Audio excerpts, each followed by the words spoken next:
You ask Tiger to solve. This deals with linear equations with one unknown. The final result is y equals -10. Let's solve it step by step. Group all y terms on the left side of the equation. Subtract 2y from both sides. Group like terms. Simplify the arithmetic. Group like terms. Simplify the arithmetic. Group all constants on the right side of the equation. Subtract 5 from both sides.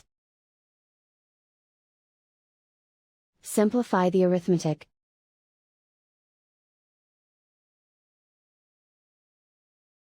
And so the final result is y equals -10.